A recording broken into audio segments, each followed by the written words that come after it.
escucha bien? Sí, sí, perfecto. Bueno, antes de comenzar, oremos para que el Señor también nos edifique y también me ayude a poder compartir esta porción de la palabra. Padre, te damos gracias porque podemos también ser edificados en tu palabra, Señor. Y yo te pido que me ayudes a través de tu Santo Espíritu para poder compartir esta palabra y que sea de edificación, Señor, y que también pueda llegar a los corazones de cada uno de los que van a escucharla, Señor. Y como dice tu palabra nunca vuelve vacía, sino que vuelve con lo que tú quieres hacer en la vida de cada una de las personas que la escuchan, Padre. Te pido que obres y hagas todo conforme a tu voluntad y a tu propósito. Amén.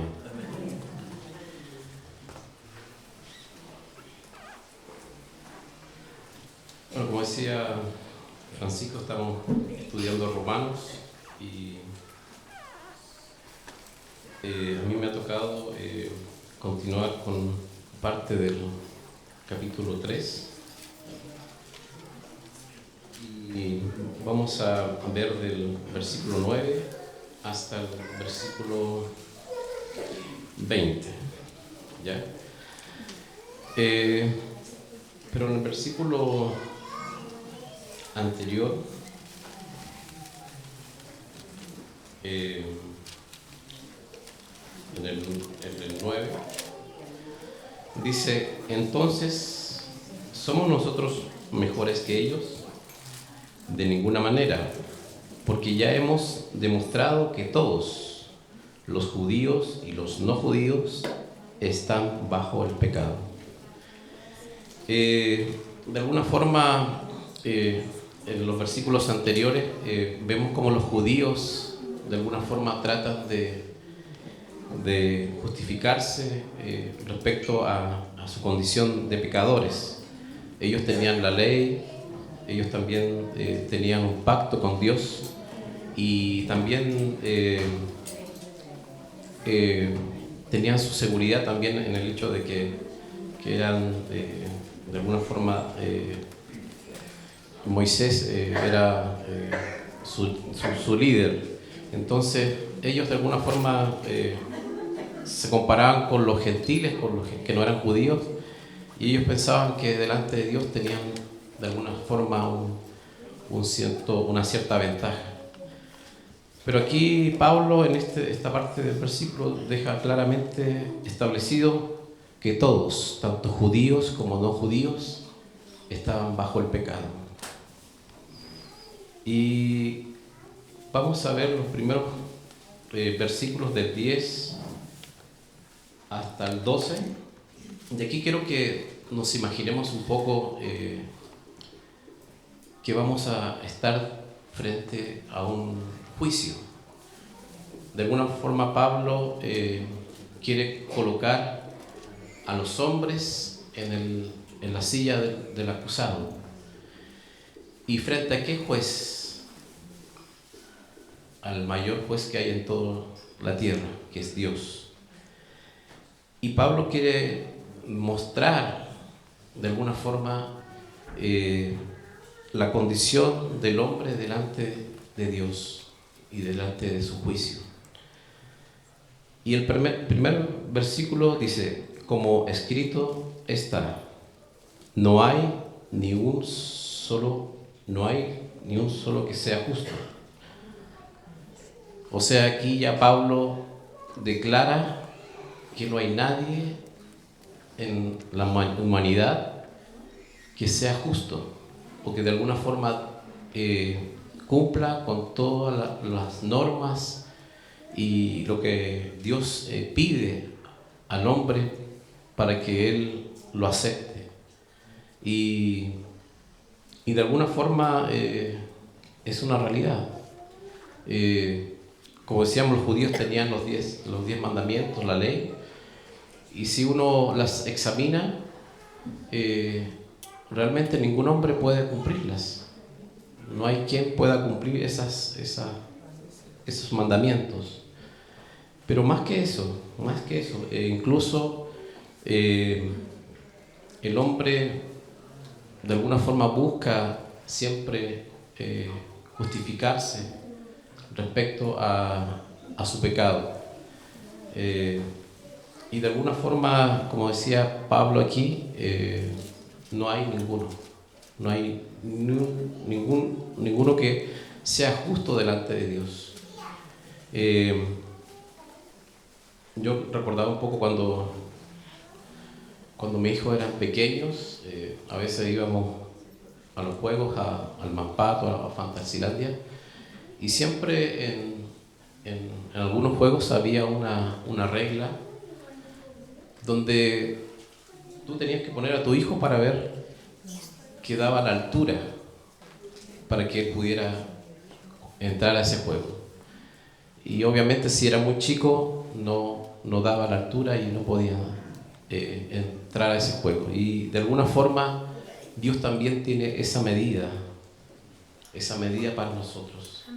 Y ningún hombre en la humanidad, en la tierra, da esa altura. Por otro lado, Pablo en el siguiente versículo dice: no hay quien entienda, no hay quien busque a Dios. Y esa es una realidad tan grande, porque vemos que el hombre tiene tanto entendimiento para la ciencia, para hacer explayarse en tantos temas, incluso tiene autoayuda, hacer libros de autoayuda, vemos la tecnología, todo el avance que tiene el hombre respecto a buscar siempre mejorar su condición de vida. Pero si hay algo que el hombre no busca y no entiende, es a Dios. Es una verdad. Es decir, si yo le preguntara a cualquier persona que va en la calle, oiga, ¿usted entiende a Dios? ¿Comprende a Dios? Obviamente él va a decir que no, porque no está interesado. Es por causa del pecado que nosotros, el hombre, tiene entenebrecido el entendimiento y no comprende las cosas de Dios. Y por otro lado dice que no hay quien busque a Dios, y esa es una realidad. Es decir, puede haber personas que puedan tratar de buscar de Dios, pero la regla no es esa. Nadie busca a Dios en forma natural. Él se acerca al hombre. Esa es la verdad. Es Dios el que busca el estar con el hombre. Y si nos recordamos cuando Adán y Eva pecaron, ¿qué fue lo que ellos hicieron? Se escondieron, se alejaron de Dios. Y eso fue por causa del pecado. Y esa es una realidad. El hombre hoy en día trata de alejarse lo más posible de Dios. Busca diferentes cosas para reemplazar a Dios. La religión, el conocimiento, como decía, el espiritismo, tantas cosas que busca el hombre para reemplazar a Dios y para no buscarlo.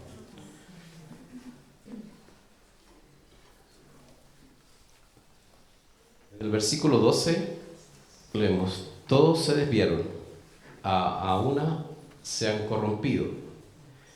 No hay quien haga lo bueno, no hay ni siquiera uno. Aquí, de hecho, Irán lo decía, que Jesucristo, cuando estuvo aquí en la tierra, Él dijo: yo soy el camino, la verdad y la vida. Y aquí leemos que todos se desviaron. ¿Pero se desviaron de qué? Del camino. Del camino que Dios estableció para poder tener comunión con Él. Y el hombre hace eso, es decir, se desvía, busca, como quien dice, atajos, desviarse, se desvía de realmente poder llegar a Dios. Hay un dicho muy popular que dice que todos los caminos llevan a Roma. Pero para Dios no es así. Para Dios hay un solo camino. Y ese camino es Jesucristo. Y Dios, como dice, los hombres se desviaron, no pudieron llegar a este camino. ¿Pero por qué? Por causa del pecado. Y quiero aclarar que el pecado es, de alguna forma, no darle la gloria a Dios, no reconocerle, no vivir una vida según lo que Él ha establecido. Por otro lado dice que se han corrompido. En otra versión dice que se han hecho inútiles. Y eso es una verdad. Es una verdad. Porque el hombre fue creado con un propósito.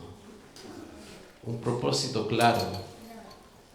Dice también que fuimos creados para la alabanza y la gloria de Dios. Pero el hombre no está haciendo eso. Está buscando su propia gloria. Está buscando de alguna forma el reconocimiento de los demás, pero no busca la gloria de Dios. Porque muchas veces el hombre tiene la costumbre de decir que él hace cosas buenas.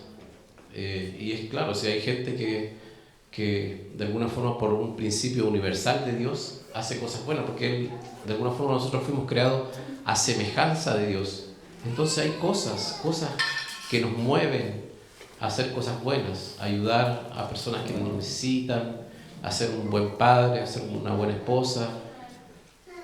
Pero todas esas cosas, ¿qué es lo que le falta? Que sea para la gloria de Dios. Habitualmente es para la gloria de las mismas personas. Entonces, cuando una cosa se hace inútil es porque no cumple su propósito para lo que fue creado. Por un ejemplo, si uno tuviese en una casa una guitarra y la tuviera en un lugar para que todas la vieran, y no la tocaran, no la usaran para hacer música, esa guitarra no sirve, es inútil porque no está cumpliendo su propósito. Así también con el hombre lamentablemente puede hacer obras buenas, pero la diferencia es que tienen que ser para la gloria de Dios. Amén. Con este panorama vemos que de alguna forma Pablo quiere ilustrar que el hombre, como decíamos, no es justo, que no da la altura para lo que Dios establece, para que no seamos juzgados. Y lamentablemente es por causa de nuestro pecado lo que vemos que ocurre con el hombre. Y el pasaje número 13 dice: su garganta es sepulcro abierto, y con su lengua engañan, y en sus labios hay veneno de serpiente. Aquí habla de la garganta, y a veces uno cuando va al médico, una de las primeras cosas que hace, le dice, por favor abra la boca, y él pone como un palito, una especie de cuchara, y él empieza a observar hacia adentro, hacia el interior. Aquí Dios también hace esto con el hombre. El hombre abre su boca y Dios examina lo que hay dentro. ¿Y qué dice? ¿Qué es? Sepulcro abierto. Yo en realidad no he tenido la oportunidad de ver un sepulcro con un muerto dentro. No debe ser agradable, pero sí, yo sé que muchos de repente han ido en la carretera y por qué motivo han pasado por una parte donde hay algún animal que ha sido atropellado y está muerto varios días. y el olor es realmente horrible, repugnante, diría yo. Así es también para Dios cuando Él examina el interior del hombre. El pecado es así para Dios, es algo repugnante. Y por otro lado habla que con su lengua engañan. Y es una verdad, es decir, hoy en día decir la verdad es tan difícil, es tan difícil. Vemos que la gente en su hablar hay tanto engaño, tantas mentiras, con tal de sacar provecho o poder sacar algún beneficio.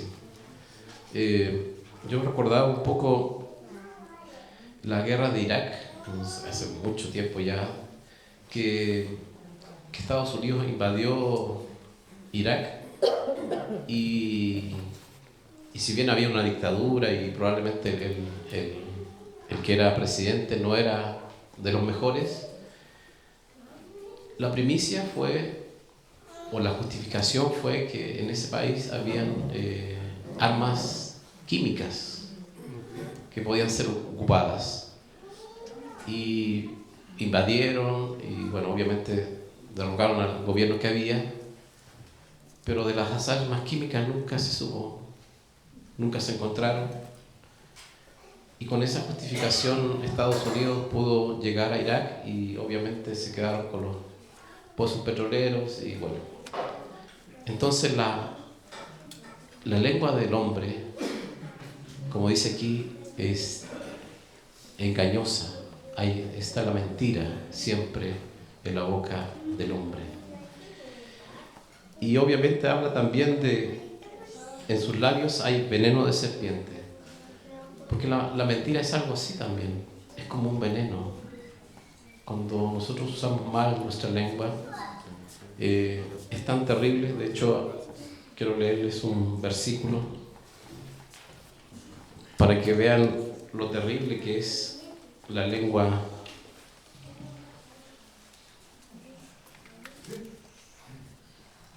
Dice en Santiago 3:16: y la lengua es un fuego, es un mundo de maldad.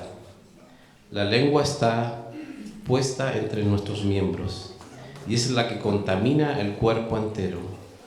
Prende fuego al curso de nuestra vida y es inflamada por el infierno.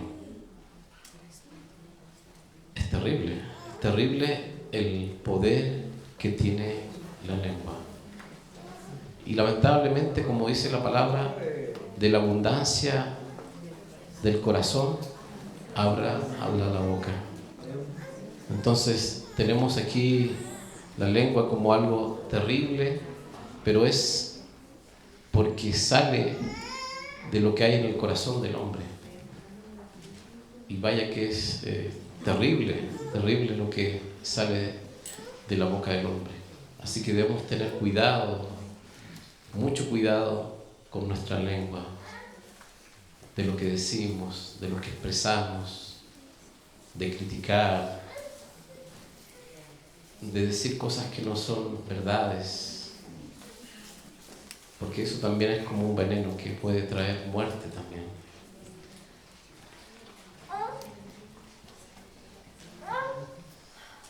En el capítulo 14, su boca está llena de maldad y de amargura.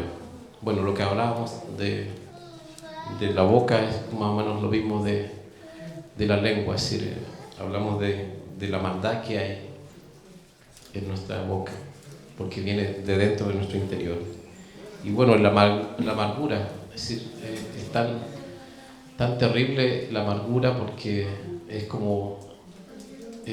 como que estamos desconformes con las cosas. Y eso siempre se da, siempre la gente está disconforme con lo que tiene, siempre está criticando, siempre está viendo lo malo, y eso obviamente es parte de la amargura. En el 15, sus pies son veloces para derramar sangre. Bueno, aquí obviamente cuando hablamos de sangre estamos hablando también de muerte, de homicidio, de que son cosas que se ven hoy en día tan habituales. Lamentablemente en nuestro país, hace algunos años atrás, el tema de los asesinatos era algo que no se escuchaba mucho, y hoy en día vemos tristemente las noticias que se dan muy seguido, y es por la maldad del hombre, es por el pecado que hay en sus corazones. Y es más, porque a veces, si bien aquí habla de sangre, Dios también es muy estricto respecto al tema de,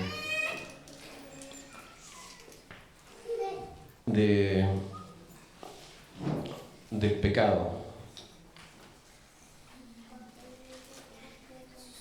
Voy a leer un versículo que habla un poco de lo estricto que puede ser Dios respecto a algunas cosas. Aquí está, en Mateo 5:21. Dice: oíste que fue dicho a los antiguos, no matarás. Ese es un mandamiento, obviamente. Y cualquiera que matare será culpable de juicio. Pero yo os digo que cualquiera que se enoje contra su hermano será culpable de juicio. Y cualquiera que diga necio a su hermano será culpable ante el concilio. Y cualquiera que le diga fatuo quedará expuesto al infierno de fuego. Aquí al principio dice claramente que no matarás, y dice que el que mate será culpable de juicio. Pero más abajo dice que el que se enoja con su hermano ya es culpable de juicio. Sí, lo pone al mismo nivel, porque en definitiva es la motivación, lo que está en el corazón, lo que Dios evalúa. Para Dios, muchas veces decimos hay pecados grandes, chicos, terribles, pero para Dios, como decíamos, el pecado es igual de repugnante, como decíamos recién.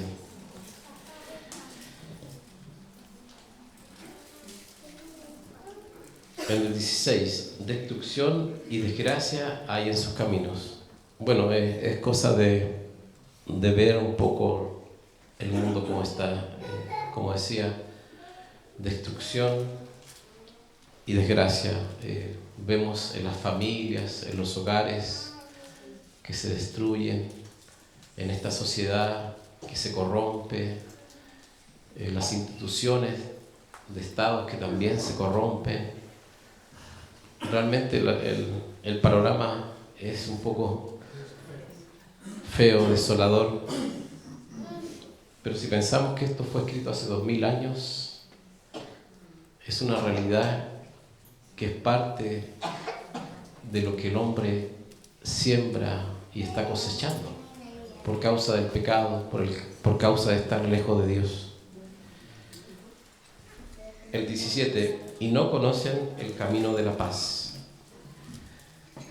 Yo creo que a cualquier persona que ustedes le pregunten en la calle qué es lo que quiere, él le va a decir: yo quiero paz, quiero tranquilidad.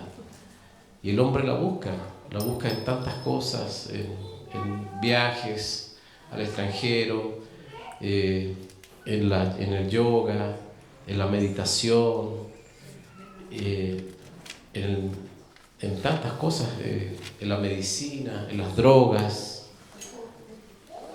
pero finalmente no la encuentran, porque como dice aquí, no conocen la verdadera paz. La paz de Dios, esa paz como dice, esa paz que sobrepasa todo entendimiento. Cada uno de nosotros, gracias, como decía la canción, gracias por la gracia de Dios y el amor de Él, podemos tener esa paz, esa tranquilidad, ese sosiego en nuestra alma, en nuestro espíritu. Alabado sea el Señor por eso. Y el 18 dice: y no hay temor de Dios. Y eso también es una realidad. ¿Se imaginan que esta sociedad tuviera temor de Dios? ¿Cómo sería el mundo? Sería completamente diferente. Sería un mundo realmente que tendría la paz que decimos aquí, y realmente veríamos que el hombre se alinearía con los mandamientos y el estándar de Dios. Pero lamentablemente no hay temor de Dios. Todo lo contrario, como decíamos, el hombre sigue tratando de alejarse de Dios, sigue tratando de ignorar a Dios, de que Dios esté lo menos posible involucrado en su vida. Y cuando alguien deja a Dios de lado, no va a sentir temor de Él, no lo va a respetar, no va a tener ese temor reverente de reconocerlo como el Dios Todopoderoso. Así es el hombre hoy en día, no tiene temor de Dios, y las consecuencias están a la vista. Como decíamos, vivir sin paz, una vida llena de destrucción. Pero nosotros sí tenemos temor de Dios, porque sabemos quién es Él. Es un Dios todopoderoso, que es amor, pero también es fuego consumidor. Así que gracias a Dios que se reveló a nuestras vidas y podemos tener paz, podemos tener temor de Él, y podemos también tener una boca con la cual alabarle y exaltarle, y podemos tener un propósito. Ya no somos inútiles, tenemos un propósito que es para vivir para la gloria de Él. Amén. En el 19, ya un poco terminando con estos versículos, pero sabemos que todo lo que se dice de la ley, se lo dice a los que están bajo la ley, para que todos caigan bajo el juicio de Dios. De alguna forma, como decíamos, la ley, ¿cuál es el principal propósito de la ley o de los mandamientos de Dios? Sí, no, pero eso es parte de lo que tenemos que hacer. Pero Él nos revela la condición de pecadores. Es como lo que decíamos, cuando esta medida, si un niño va al juego y ve, dice, si yo no doy esa medida no voy a entrar al juego. El niño se da cuenta y tiene noción de que hay algo que lo está midiendo y que tiene que cumplir para poder entrar a ese juego. Claro, y la ley tiene ese propósito, que podamos tener conciencia del pecado nuestro. Y gracias a Dios que está la ley. Porque si no, no sabríamos, no entenderíamos, no comprenderíamos, diríamos, bueno, pero Dios, ¿por qué me está juzgando? ¿Qué hice de malo? Pero ahí está la ley, los mandamientos. Ahí están claramente establecidos. Y podemos reconocer, sí, en realidad yo soy un pecador, yo merezco el juicio de Dios, porque en realidad no estoy cumpliendo con lo que Él ha establecido, por lo que Él ha mandado. Si bien, por un lado, es algo terrible saber de que la ley de alguna forma nos va a revelar que somos pecadores, pero por otro lado, Dios, como decía, nos muestra cuál es nuestra condición delante de Él. ¿Amén? Y en el 20, ya que nadie será justificado delante de Dios por las cosas que la ley le exige, pues la ley sirve para reconocer el pecado. Aquí está lo que estábamos diciendo. Y él deja claramente que nadie va a ser justificado por la ley, porque nadie la puede cumplir. Este panorama se ve bastante sombrío, triste, sin esperanza. Pero hay una buena noticia. Una noticia que debería ser también una forma de gratitud al Señor. De que si bien nosotros no pudimos cumplir con esa ley, esos mandamientos, y está el pecado en nosotros, Dios mandó a Jesucristo, su Hijo, para cumplir con esa ley, para que nosotros pudiéramos ser aptos delante de Dios y para librarnos del juicio de Dios. Amén.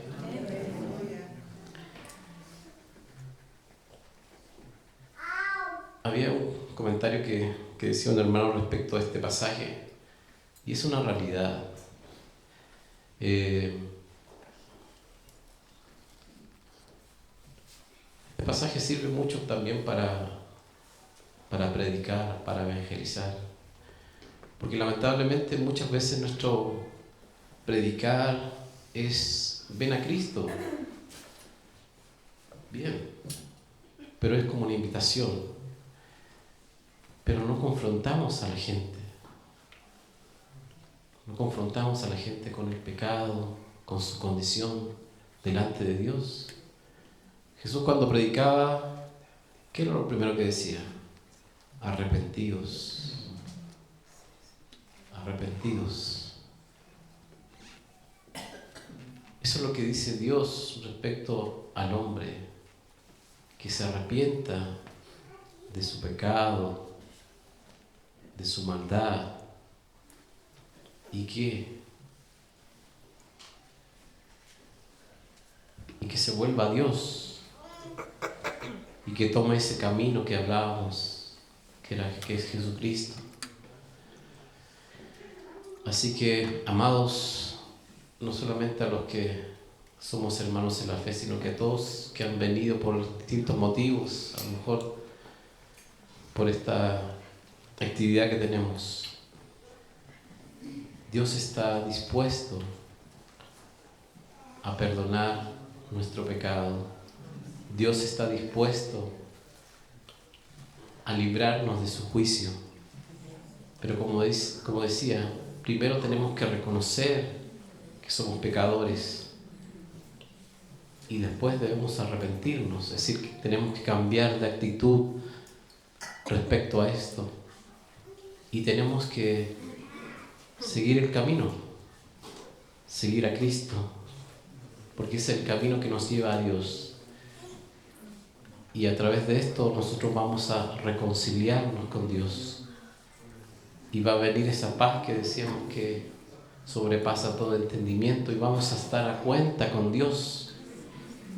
Ya no nos vamos a esconder de Dios, ya no vamos a estar como sin conocer las cosas de Dios. Dios se va a encargar de revelarse a nuestras vidas y nos va a librar de todo lo que hablamos recién, de una boca de mentira, de una vida en la cual hay destrucción.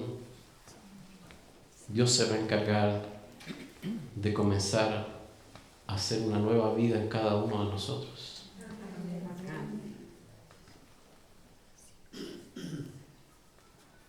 Bueno, como decía, el panorama no era muy bueno, pero como les digo, hay esperanza. Hay esperanza en Cristo Jesús. Y gracias a Dios, el hermano que va a seguir nos va a mostrar nos va a mostrar la obra redentora y de salvación de Jesucristo para el hombre que está en pecado, para esta humanidad que está corrompida por el pecado. Así que, amados, animarles también, como decía, a también poder predicar la palabra de Dios, ¿sabes? Entonces, yo, de hecho, cuando me dijeron que tenía que predicar y vi la palabra, estaba un poco inquieto respecto a compartir, porque decía, pero hay gente que no es cristiana que va a venir. Pero también sé que Dios está compartiendo esta palabra porque quiere tocar el corazón también de aquellos que no se han reconciliado con Dios. Es tiempo, hay tiempo. Como dice, Él está golpeando la puerta. Está en uno tomar la decisión de abrir esa puerta para que Dios entre en nuestra vida. Así que animarles a aquellos que no han hecho esa decisión de arrepentirse y volverse a Dios, háganlo. Aún hay tiempo. Amén. Oremos.